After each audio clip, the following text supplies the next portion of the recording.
599 спортсменов из 28 районов республики и 10 видов спорта. В Южной Якутии прошла 5-я спартакиада зимних видов спорта, подарив участникам и зрителям самый настоящий зрелищный праздник честной борьбы, накала спортивных страстей и новых рекордов. Спартакиада началась с традиционных церемоний открытия. Так, в Нерюнгри прошел торжественный парад участников, приветствие от символа спартакиады Соболя, гимны в живом исполнении. Все это создало атмосферу спортивного праздника в лучших олимпийских традициях.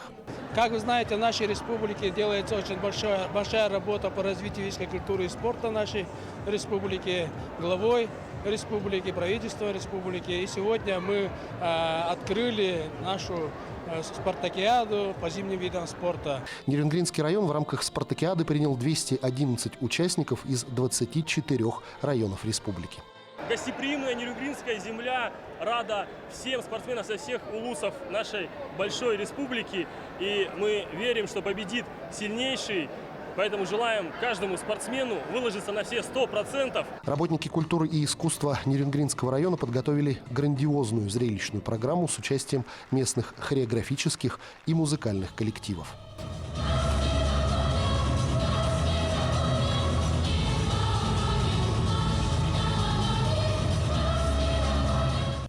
В Алдане также состоялось официальное открытие главного спортивного события сезона.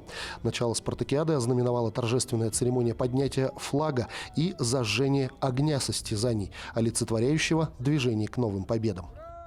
Зимняя спартакиада, она всегда особенная, имеет свою атмосферу. Прежде всего, это свежий воздух, это прекрасная природа и, конечно же, виды спорта, которые по своим интересам вовлекает любого человека. Я думаю, что на спортивных аренах города Алдана и Нерюнгри будут очень интересные спортивные баталии. Юбилейная 5-я спартакиада зимних видов спорта названа главным спортивным праздником сезона в Южной Якутии. Отметим, что в этом году Алдан впервые принимает сноубордистов и горнолыжников. Ну, мы очень рады. Даже, я бы сказал, безгранично рады, что эта 5-я спартакиада проходит, в том числе и в городе Алдане. Мы рады приветствовать всех участников, в том числе детей, конечно же, или благодаря детей. Снежный Алдан, снежная столица Республики Саха-Якутия. В этом все сказано. Официальное открытие праздника предварил парад семей, известных как сильными традициями в области физической культуры, так и реальными спортивными достижениями. К торжественному мероприятию присоединился глава Нерюнгринского района Роман Щегельняк. Настроение отличное, оно по-другому не может быть, потому что сегодня у нас юбилейная спартакиада по зимним видам спорта Республики Саха-Якутия. И вот вчера уже был на первых хоккейных матчах в своем родном Нерюнгринском районе. Сегодня здесь, на торжественном открытии в Золотом Алдане. Видно сразу прекрасная организация, необыкновенная атмосфера. Спорт – это мир, и пусть победит сильнейший. Участников соревнований приветствовали официальные лица и олимпийские чемпионы Никита Крюков и Ольга Зайцева. Они пожелали каждому спортсмену в полной мере раскрыть способности и максимально успешно выступить. У нас принимают участие 28 улусов нашей республики, и из этих улусов представлены 600 спортсменов. Достаточно большое количество участников прибыло, и есть улусы, которые впервые принимают участие на данной спартакиаде. В финальной части спартакиады в Алдане прошли состязания в лыжных гонках, спортивном ориентировании на лыжах, биатлоне, зимнем многоборье, сноуборду, горнолыжному спорту и шорт-треке. В Нерюнгри по хоккею, фигурному катанию и северному троеборью. Сегодня у нас второй день мандатной комиссии. Проходит мандатку и аккредитацию. Прошло уже более половины команд по всем видам спорта. 12 команд прошло по северному многоборью, 5 команд по хоккею и 1 команда по фигурному катанию. Ну, сейчас как раз пришел поезд, ждем сейчас наплыва как раз спортсменов и представителей на дальнейшую аккредитацию. Участников в северном многоборье запланировала 21 команда, в хоккее 8 команд, в фигурном катании пока 5 команд. Несмотря на долгую дорогу, у спортсменов из районов нашей республики отличное настроение и серьезный настрой на победу в своем виде спорта. Добрались отлично, 18 часов пути, отдохнувшие, поспавшие, с отличным настроем приехали защищать, отстаивать город Якутск по дисциплине фигурное катание. Настроение замечательное, готовились очень упорно, много тренировались, в целом мы готовы, ничего не боимся. Оспаривание лавров первенства в лыжных гонках в Алдане началось среди представителей классического стиля. На трассу вышло более 100 участников.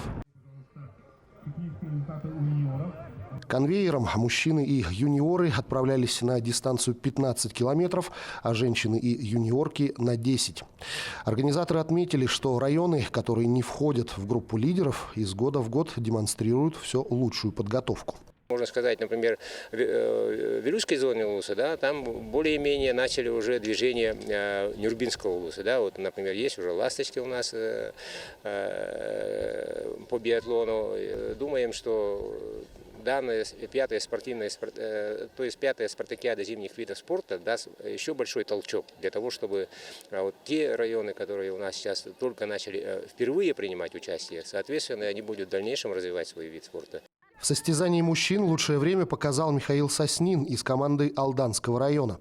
Для мастера спорта России эта медаль спартакиады зимних видов спорта стала 3-й в карьере. Всегда приятно. Я просто в 2007 году еще кооперацию проводили, бежал тоже. Вот, и поэтому приятно, хорошо. Готовились, показали, на что готовились. Сегодня была гонка смазчиков, у кого как лыжи работали, те такие результаты и показали, в принципе. Вот. У нас хорошая сервис-бригада, поэтому вот, хорошо сработало все. Первый день отработали, поработаем дальше. Все только началось. Дальше будет еще больше медалей, по идее. В гонке среди женщин на 3-ю ступень пьедестала взошла представительница нерюнгринской команды Альбина Абсатарова. Спортсменка после финиша поделилась, что в ходе подготовки к спартакиаде участвовала как в классических лыжных соревнованиях, так и в достаточно экзотических дисциплинах. Гонка прошла очень хорошо. Я чувствовала себя максимально комфортно, максимально в рабочем состоянии. В прошлом году я начала заниматься ездовым спортом с собакой в дисциплине скиджоринг. В этом году на России в марте Карпова я выполнила кандидата в мастера спорта, пробежала пару марафонов на дистанции 30-36 километров. Отметим, что нерюнгринские лыжники в этот день завоевали наибольшее количество наград. В их активе 7 медалей, в том числе 1 золото, 2 серебра и 4 бронзы. Тем временем на крытом катке «Антрацит» поселка Чульман юниоры представили короткую программу в дисциплине фигурное катание. Юные спортсмены волновались как никогда, ведь некоторые из фигуристов встали на коньки относительно недавно. К примеру, чульманец Роман Захаров пришел в этот вид спорта совершенно случайно, однако это не помешало ему войти в 3-ку призеров. Катаюсь я на коньках пару месяцев. Вот, а выбрал, потому что нравится красиво кататься. Ну, пришел тоже с хоккея, да? Не, я с бокса вообще. Я вообще боксер. Пожалуй, единственной, кто была совершенно спокойной, это Айлана Афанасьева. Девушка танцует уже много лет и умеет выступать на публике. Я же танцовщица с рождения, можно сказать. Уже в детском саде я уже выступала по фитнес-аэробике, так что не так уж и волнуюсь. Первой в этом состязании стала столичная фигуристка Диана Гоголева. Второй – Елизавета Санникова, представляющая Намский улус. Бронза у Дарьи Хакимовой из Мирного. Не у всех все получилось, мы это видели, конечно.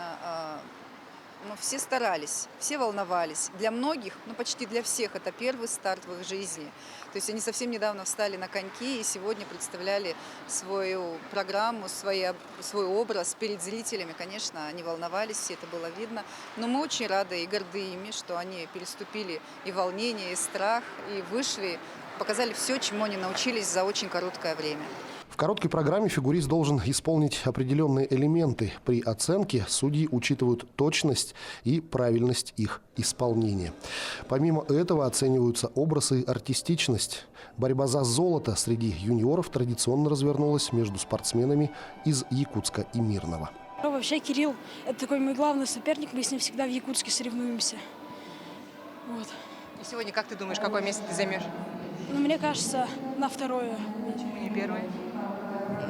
Было видно, мне кажется, что Кирилл немножко получше откатал. Илья на коньках с 4 лет и, имея 9-летний опыт, уже умеет верно прогнозировать оценки судей за свои выступления. Он завоевал серебряную медаль, а золото у Кирилла Буева из Якутска. Зрелищными выдались и соревнования по северному троеборью. Участие в них приняли 65 спортсменов, представляющие 20 различных команд в 3 дисциплинах. Северный тройной прыжок, метание аркана на хоре и прыжки через нарты. Сегодня второй день соревнований по северному троеборью. Как вы видите, очень снежно и очень сильный ветер. Но, тем не менее, как говорят тренеры и сами спортсмены, наоборот, такая погода считается оптимальной для соревнований метания аркана на хорей. Потому что ребята, участники, должны оттачивать свои навыки бросания аркана именно в ветреную погоду.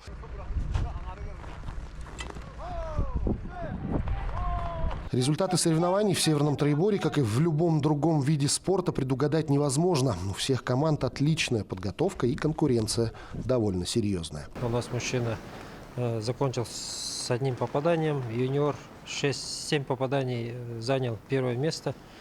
И юниорка тоже с одним попаданием, пока результаты еще окончательно неизвестны. Нерюнгринка Виктория Бондаренко занимается северным многоборьем всего второй год, но уже показывает отличные результаты. Так, выступая на соревнованиях по тройному прыжку в категории юниорок с результатом 7 метров 85 сантиметров, Виктория выиграла серебро. В этом виде спорта, так как очень много видов, я считаю его очень интересным, и он развивает спортсмена со всех сторон, проверяет все его качества.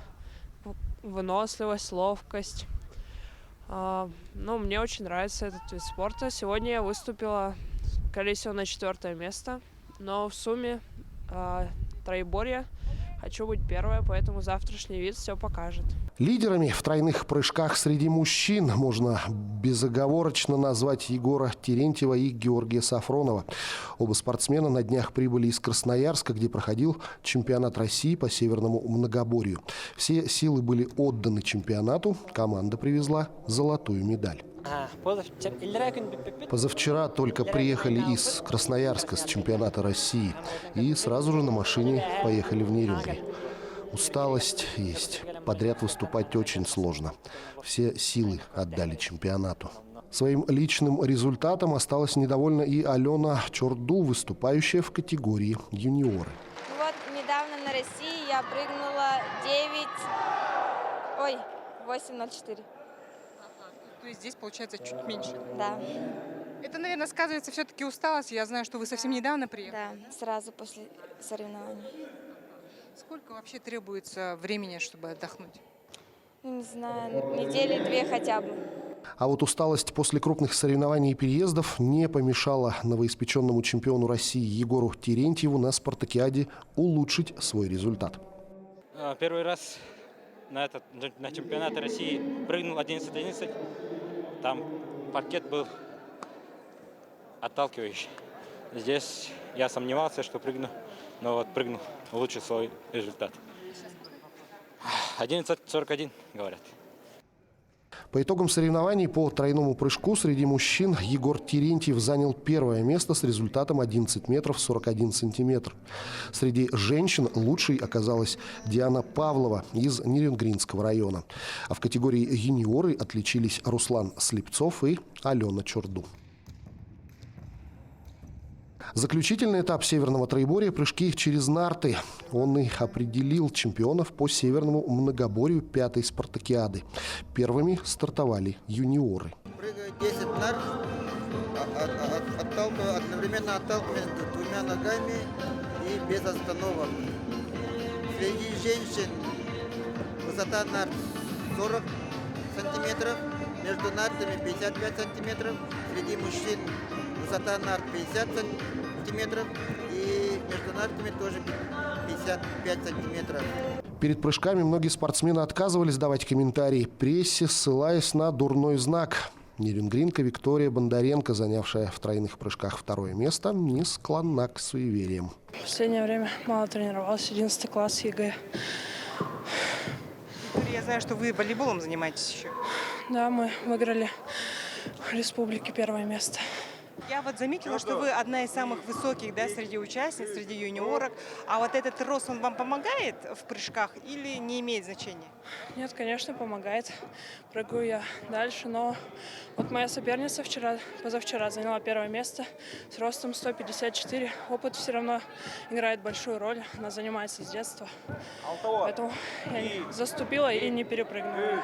Всего у атлетов 3 попытки, в зачет идет лучший результат. И среди женщин на первом первом месте ожидаемо оказалась Валентина Борисова, член сборной Верхневилюйского улуса. У юниоров лучшие результаты у Вадима Туприна и Алены Чорду. И в целом по северному троеборью по итогам 3 дисциплин золото у Вадима Туприна и Георгия Сафронова. Среди женщин и юниорок у Амелии Алексеевой и Алены Чорду.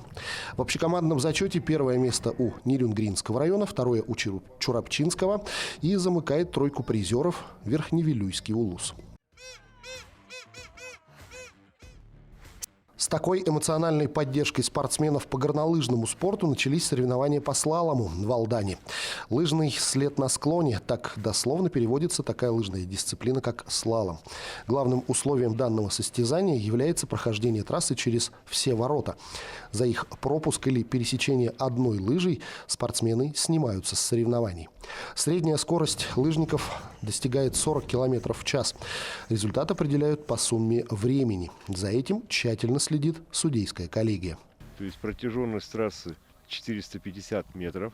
Большинство участников готовы к соревнованиям и по экипировке, и по своей технике. Основная борьба, скорее всего, будет среди Нерюнгри, Мирной и Якутск. То есть это команды, которые, у них есть условия для занятий.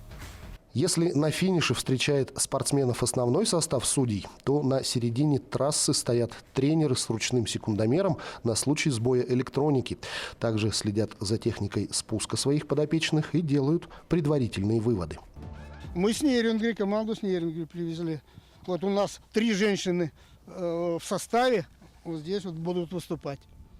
Сейчас на стартовой площадке Березкина Клавдия, она из города Якутска, она на прошлой спартакиаде заняла 2 первых места. Вот наши девчонки, женщины, вернее, за ней подтягиваются. То есть получается, она у нас основная наша конкурентка. В данном виде спорта горную трассу в 600 метров преодолевали 4 возрастные категории, в том числе и 21+. Туда приехал на прошлой неделе, чтобы потренироваться, узнать трассу. До этого тренировался в Якутске, сам живу в Якутске. Там в Тюхтюре тренировался. Горными лыжами занимаюсь уже 4-5 год. Вчера были специальные тренировки, потренировались. И сейчас вот прошли первый спуск проверочный. Все нормально. Если человек чувствует себя хорошо и может превосходно стартануть, и показать результат хороший, почему нет, пусть человек участвует. Даже наоборот приветствуется, это интересно.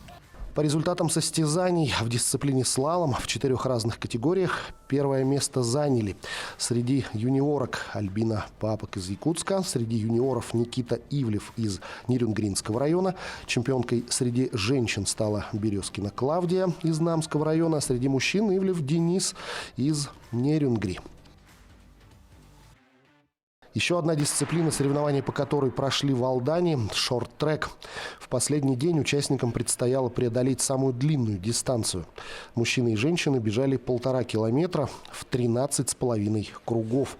Забег для юниоров составил 9 кругов общей протяженностью 1 километр. Дистанция, по словам спортсменов, сложная. При ее преодолении важно грамотно распределить силы. Дистанция достаточно длинная, стратегическая. Тут уже важны характер, воля. То есть все зависит от того, насколько ты подготовлен морально, физически и духовно, можно сказать даже. Михаил Дмитриев внимательно наблюдает за происходящим на арене. Он дежурный врач на соревнованиях. Шорт-трек непредсказуем. Падение и столкновения на льду происходят нередко. Вчера 4 обращения было легкой степени, слава богу. В данное время сегодня нет обращений. Так как сейчас обогружены очень хорошие поролоны защитные, падают, и они, получается, мягко ударяются. Участница соревнований по шорт-треку Анна Стуканева из Алдана выступает в категории женщины. Девушку поддерживают близкие и соратники по команде. Тут наш Роман, тоже наш тренер, чего стоит, как за птенчиков за нас, за своих. Слышите? Короче, конечно, это очень важно. Все друг друга поддерживают, подбадривают. Это слышно, это добавляет энергии и задора. Поддержка болельщиков, безусловно, важна. Она придает спортсмену силы и увеличивает шансы на успех. Римма Алексеева это знает точно. Спорту она отдала 65 лет. На спартакиаде присутствует на состязаниях в качестве почетной гости. Настроение команды нормально, хорошее. Мы с представителями команды, с руководителями встречаемся ежедневно по несколько раз в день. Настроение хорошее. Надеемся, что у нас город Якутск в призерах будет в общей спартакиаде. В Алдане соревнования по скоростному бегу в рамках спартакиады зимних видов спорта проводятся впервые. И, по мнению участников, в районе имеются хорошие перспективы для развития конькобежного спорта. Перспективы есть, в принципе. У нас лед достаточно хороший. Практически можно здесь даже проводить более профессиональные соревнования. Лед достаточно хороший, подходит как и для хоккея, как и для шорт-трека. В последний день спартакиады хоккейные команды провели финальные матчи.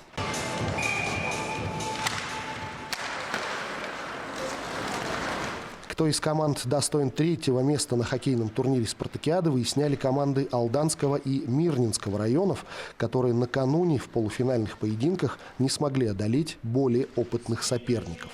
На данную игру могу сказать, что лед покажет, кто победит.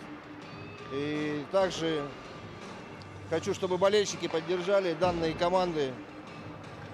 Все же, когда болельщики поддерживают, это стимул игрокам.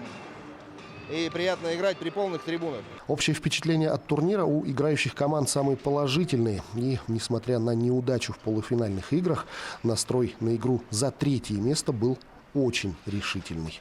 Турнир вроде на хорошем уровне, все нормально, всем все нравится. Расселение, питание, проживание, все хорошо. Ну а соперник, конечно, мастеровитей. Попробуем с ними побороться. Несмотря на явное преимущество сборной Мирнинского района, борьба за третье место была очень серьезной. Команды постоянно обменивались стремительными атаками и бросками по воротам соперника. Но итог был закономерен. Со счетом 11-1 победу одержала команда Мирнинского района. На игру за третье место вышли, в раздевалке поговорили, решили, что играем до конца, третье место, это тоже его надо заслужить. В общем, шапка закидательством не занимались, выходили, настраивались на серьезного соперника, на серьезную игру. По итогам турнира 8-е место у команды Хангаласского района, 7-е место занял Намский район, 6-е Мегино-Кангаласский, 5-е Усть-Алданский, 4-е место досталось сборной Алданского района. Ну а одним из самых зрелищных событий спартакиады стал хоккейный матч за первое место. Он же и завершил весь спортивный праздник. Опыт команд нерюнгринских, опыт школ, он, конечно, виден на льду. То есть промышленные районы, в которых хоккей развит больше, он дает о себе знать. И, то есть первые 3 места обычно разыгрывают между собой промышленные районы. Настоящий накал страстей, сотни болельщиков и красивая финальная игра, определившая победителей турнира. 9-4. С таким счетом нерюнгринцы одержали победу у команды из города Якутска. Мы не первый раз встречаемся с Мирным. В этом году не получилось сыграть. С ними тоже очень интересные матчи. С Якутском. Постоянно играем, постоянно соревнуемся, так что это очень интересно. Мы не падали духом, играли, чтобы не стыдно было перед друг другом в раздевалке, дома. Думаю, сыграли достойно, как смогли. Будем сильнее, в следующий раз выиграем. 28 команд со всех районов республики приняли участие в спартакиаде. Все спортсмены показали хорошую физическую подготовку. Во всех дисциплинах присутствовали острая конкуренция и бескомпромиссная борьба. Следующая спартакиада состоится через 4 года. Ну а пока у спортсменов есть время подготовиться к новым победам и новым достижениям.